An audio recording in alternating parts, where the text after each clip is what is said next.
I am going to be your facilitator for Unit 2 today and tomorrow.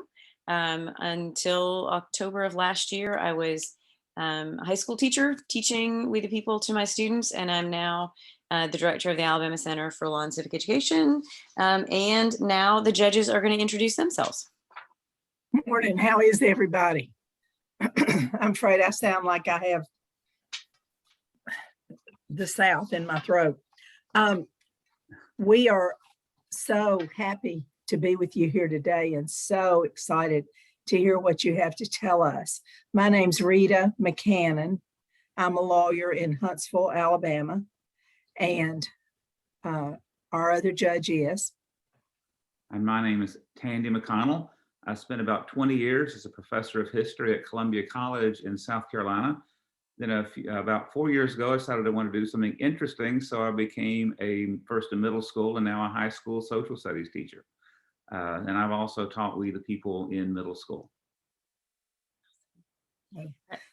Tell us who you are, please. Hi, my name's Amy from Unit 2, representing South Seminole Academy. Hello, my name is Kayla from Unit 2, representing South Seminole Academy. Hello, my name is Julian Rogers from Unit 2, representing South Seminole Academy.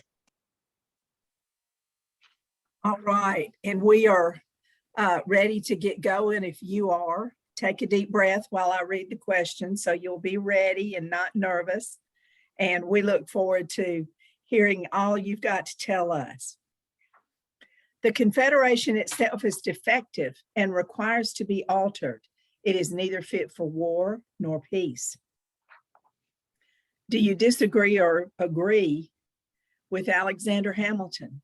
What were the strengths and weaknesses of the Articles of Confederation? What problems, if any, did the founders face in writing the Articles of Confederation? What impact, if any, did Shays' Rebellion have on the founders' thinking about government? And what is the significance of the Northwest Ordinance of 1787? You may begin. The Articles of Confederation was the starting government of the new country. This was a document that heavily influenced the creation of our nation. The founders had several issues with writing it, which caused events like Shays' Rebellion. And this happened because of how weak the Articles of Confederation were. But of course, with the weaknesses, there were also strengths. The Northwest Ordinance displays one of the strengths of the Articles of Confederation. It successfully outlined the process for admitting states to the Union. We agree with Alexander Hamilton, one of the founding fathers of the United States. He believes that the Confederation itself is defective and requires to be altered. It is neither fit for war nor peace. The Articles barely gave any power to the central government, which meant that they were not able to maintain a standing army. Because of this, government officials were not able to handle Shays' Rebellion. During this event, there were many outbreaks of violence towards tax collectors. This shows that the Articles of Confederation was in no place to handle violent citizens, so they wouldn't be able to engage in a war involving an entire nation. Now, even though there are many weaknesses, the document also included several strengths. In times of peace, the Articles are able to maintain independence from Britain, meaning that the citizens had a greater voice in government. Also, it formed the Northwest Ordinance, which ultimately was the greatest success from these Articles. It outlined the process for admitting a new state to the Union, and it made sure the system was orderly. As previously mentioned, the founders had several issues in the creation of the Articles of Confederation. The founders needed to create an entirely new system of government that was completely foreign to them, known today as the federal system. Also, they needed to write the Articles of Confederation during the Revolutionary War. It took them about 4 years for the Articles to even take effect. Essentially, they cared more about the war than the creation of a new government. They tried to create a system that was strong enough but not too weak. The founders needed to prevent tyranny in the new government. They tried to get rid of all the rules the king had. They even had to try and find an alternative to a chief executive. With the founding of the Articles of Confederation, there are some major events that occurred due to the weaknesses of this document. The event that opened the founders' eyes was Shays' Rebellion. Shays' Rebellion showed the true weaknesses and setbacks of the Articles of Confederation. It proved that the Articles were not strong enough to form a military, levy taxes on the citizens, or provide aid for the people. There was an economic depression, and many merchants and farmers were in debt. The government didn't have any money to form a military due to not being able to tax. So after the Revolutionary War, farmers didn't get any compensation, so they struggled. In summary, because of Shays' Rebellion, people were having doubts about the stability of the government. George Washington, in particular, saw a downfall in the government, which caused him to join the convention, and this led to the drafting of the U.S. Constitution. Even though there were major weaknesses in the Articles of Confederation, the Northwest Ordinance was by far the most successful. It established a government for the Northwest Territories, and it created the process for admitting new states to the Union. It guaranteed newly founded states were seen as equals to the previous 13 territories. Overall, it ensures that the settlement of the West was done in an organized manner. It also protected civil liberties of the people and outlawed slavery in new territories. In addition, it provided education for the citizens. They thought that education was important for self-government to become more successful. Because of the Northwest Ordinance, it greatly encouraged people to move west, and Americans were able to move across the country freely, making it one of the most significant parts of American history. In conclusion, the founders encountered many issues in creating a new government, like needing to create an entire system from scratch while still fighting in the Revolutionary War. Alexander Hamilton believed that the Articles needed some improvement as there were many weaknesses, which would lead to the drafting of the U.S. Constitution. Thank you all for listening. We will now take any questions. You, what a great start to a Saturday morning. Tell me, if you can, what the historical and philosophical reasons that the people distrusted a strong national government. Well, previously, the people were under rule of the British government, and they didn't have any representation there because the Parliament would take away pretty much all of the people's rights. So that's why they pretty much distrusted the national government and wanted to opt for a stronger state government and a weaker federal government.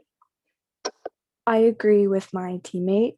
The British government was too strong, and citizens never got any representation, and they felt like they needed to be part of the government more, and they believed that they needed to have a stronger government to represent the citizens and not just the king ruling all.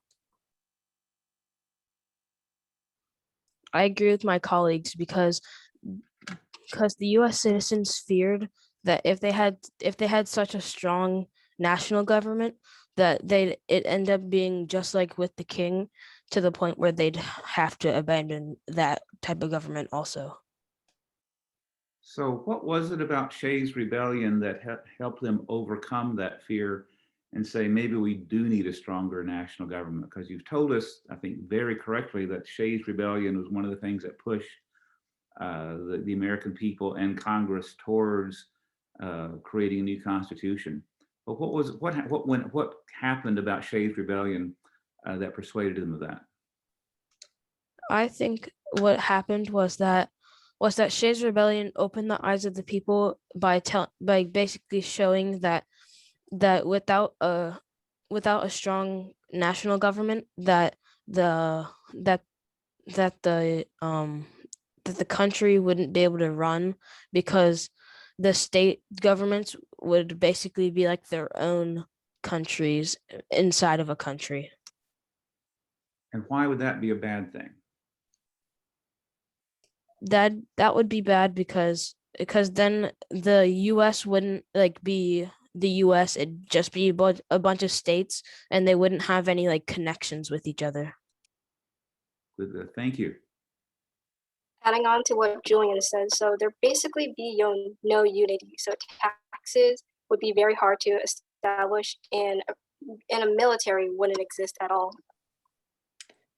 Nothing would be orderly, and everything would be disconnected, and it would be very disorganized. So it would be hard to form any laws, form any rules, or any military. Can one follow-up question? And you may not be able to, can you think of any countries that might have ever existed that had that kind of weak confederation government rather than a stronger centralized government? Think about that word confederation. Does anything come to mind? It's okay if it doesn't. That's a trick question. The Confederacy would be an example. You know, when the Confederate States, including Florida, organized, they organized themselves intentionally based on the Articles of Confederation. Didn't work out too well for them. Thank you. Great answer. Great discussion. Thank you. Really is. Do we have some more time for one more, Jane? Thank you. So are the things that you have already expressed to us the reasons that the Articles of Confederation failed to provide for an executive and judicial branch? Are those the reasons that they actually did that? Or did somebody just forget?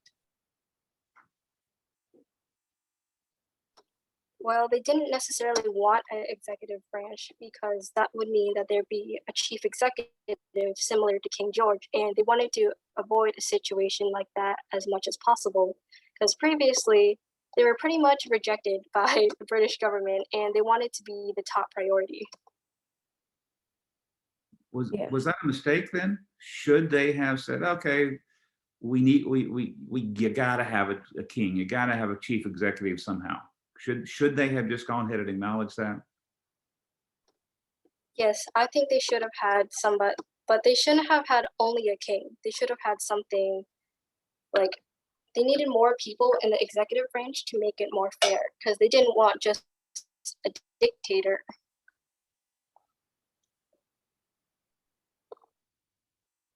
But well, let's think about that. So should they then have had like some countries have been a 3-person? I think the ancient Romans had a 2-person and sometimes a 3-person executive. Would that have been a better idea than what we have now? I believe that maybe 3-person might have been a better idea, only because it would not only be one person deciding all the ideas, there would be separate opinions, and they would be able to take not only one person's thought, but all 3 of them, and maybe it would create better ideas, better ways to think about certain things, and there'd be different points of views and not only just one. While I would agree with Kayla, I would like to add that I think that what we have now is better than a 3-person like government because instead of only having 3 people, we have like over 100 people in our government, which means that we get not just 3 people's ideas, but like hundreds of people's ideas. I'm going to go with you. So it's a really good point. One other, I keep coming up with details. What states came out of the Northwest Ordinance? When we talk about the Northwest, where exactly was that? So the Northwest Ordinance, it basically established a government for the Northwest Territory, and it made sure that. Yeah. So what were the Northwest Territories? Do you remember? Do you know what states they become? It's okay if you don't. Or you want to take a guess there? If you think about, you got these settlers, they're pushing west across the Appalachians. What are they going to run into? What are they going to see as the Northwest Territories?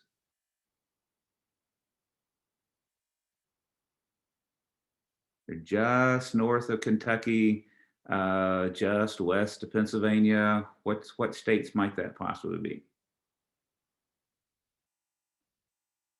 It's all right. It's going to be Ohio, Indiana, those kind of states. Good job. That was a really tricky question. Go ahead. Rita, you got another question? You can ask it and then she'll call time on us. That's what I'm worried about. I just want to be clear. I could not have answered that with the Northwest. Just don't even worry about it. See there, that I was feeling for 10 seconds. So what a wonderful, wonderful presentation. And thank you so much. I have to know how you do your background. Is that a poster? Tell me what that is that looks like a rug that's very graphic. I know just for me, it's just like a green screen from behind me.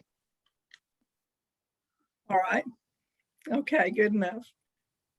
All right. I thought y'all did great. Let Judge McConnell tell you what else he was happy with. Oh, you did wonderfully. I always pick on some, I always, looking for the details, and there's always going to be stuff that you don't know and the stuff you do know. Don't worry about the stuff you don't know, because the stuff you did know was far, far outnumbered, and you knew why. More importantly, you knew why it mattered. Shays Rebellion was a tax rebellion. I was looking for you to say that, and you told me that. You understood why the Northwest Ordinance matters, but it's also important to know, okay, wait, Northwest, where would the Northwest have been in 1787? So that the West keeps moving to the West for that whole next century. So it's useful to keep that in mind. So when we think about Ohio, Indiana, Illinois, Michigan, part of Minnesota, that became the North. That was what they thought of as the Northwest Territory. And of course, the whole idea was, we're going to organize this. We're also going to toss out the Indians. So let's don't forget, it's got a dark side of the story as well.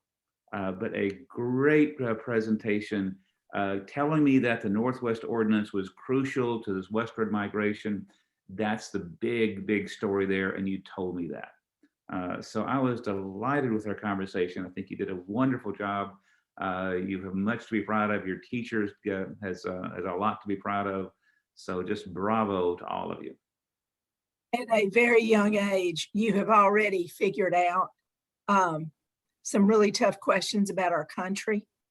And the Shays Rebellion thing about taxes, what you will learn as you get older, and even now, when you want certain things like roads and jobs and money, and to be able to go to the store, you have to have some way to pay for them.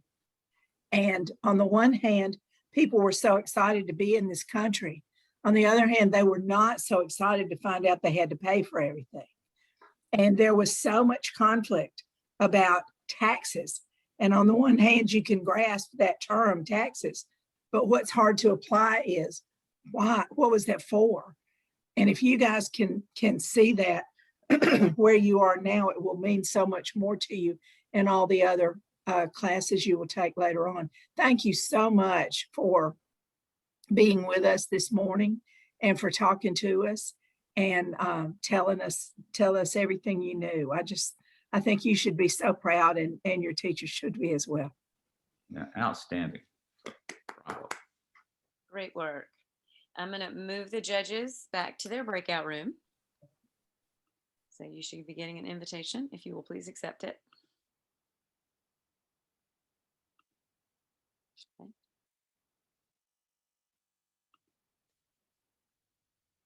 He's frozen, so I think he's moving. Great work, guys. Nice way to start the day. You guys get to breathe and your classmates get to be a little concerned, and then you'll come back tomorrow. Just so that I don't confuse your teacher, I forgot to tell you to mute your video. Totally fine that you didn't. That's why I didn't mute you. I just, when the next room, they may ask you to. I just want you to know that was my mess up. But great work, guys, and enjoy the rest of your days.